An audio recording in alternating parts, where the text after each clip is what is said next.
צופים יקרים, שלום רב. היום אנחנו ננסה לעשות איזשהו ניתוח מנטלי בתוך ראשו של הגבר. בואו נראה מה קורה שם. נשים מגיעות לקליניקה ומתלוננות. כל מה שאני אומרת לו, הוא מבין בדיוק הפוך. אני מחפשת לבנות, והוא לוקח את זה לכל מיני כיוונים. אוקיי. אני אומר לה, גברתי, בואי תתני לי דוגמה. אומרת לי, בוא אני אתן לך דוגמה. יש לי בעיה רצינית עם ההופעה שלו. אני למשל יכולה להגיד לו, איציק, אתה לא רואה איך אתה נראה? למה כל פעם שאתה מתלבש, החולצה צריכה לצאת לך מאחורה? תסתכל על עצמך, תראה כמה מראות יש לנו בבית. זה נורא מעליב. תסתכל איך אתה נראה. תתלבש כמו בן אדם, אתה לא ילד קטן. טענה, לבוש. עכשיו, היא לא גמרה בזה, היא עוברת לו לשיער. תגיד לי, מה השערות האלה? תראה, ואני היה לך רסטות. לא רמזתי לך והראיתי לך איזה מבצע יש בסופר על השמפויים. תלך תסתפר, תראה איך אתה נראה, זה לא מתאים. איזה דוגמה אתה נותן לילדים? היא רוצה לטוב. לך תסתפר. תכף נראה איך, אולי, גם אומרים את הדברים האלה. היינו בבגד שלו והיינו בשיער שלו, עכשיו היא לא מפסיקה.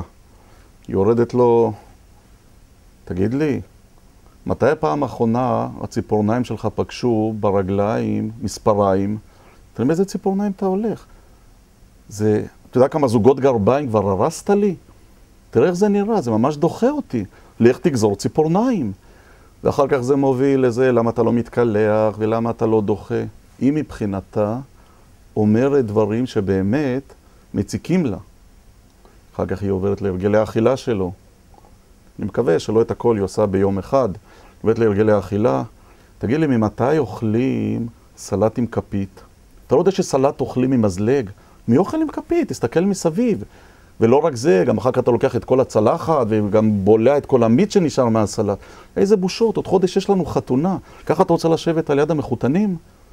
מה זה? תתנהג כמו בן אדם מבוגר, מלאה טענות כרימון.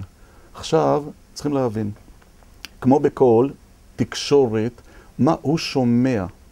הרי בטכניקה האלקטרונית, אם אנחנו נניח רוצים לשמוע גל מסוים ברדיו, יש משדר ויש מקלט. לא מספיק שהמשדר הוא מצוין, אבל אם אנחנו לא מחיילים אותו לשמוע גל מסוים, נניח שנמצא על 96.6. אם אנחנו שמים אותו על 96, נשמע? לא. על 96.5. נצליח לשמוע? לא. 96.7. גם לא. כולה עשירית. למה? כי המשדר לא מחויל על פי המקלט. לא מחויל, על פי המשדר. אותו דבר בעלך. את באמת רוצה לבנות. מה הוא שומע? הוא שומע שאת מתייחסת אליו כמו ילד קטן. אולי הוא בעצם שומע את אמא שלו. אולי הוא סוחב את הרגלי ההיגיינה מהבית. אז יכול להיות שאמא שלו צריכה לקבל מכות. הוא שומע שאת מבזה אותו, הוא שומע שאת לא מכבדת אותו. הוא שומע שאת לא מעריכה אותו. ככה לא בונים. נכון שאת במצוקה, אבל יש דרך איך לבנות, ויש דרך איך לומר. אבל את זה צריכים ללמוד. וב5 דקות לא נצליח. בנייה מוצלחת בעזרת השם.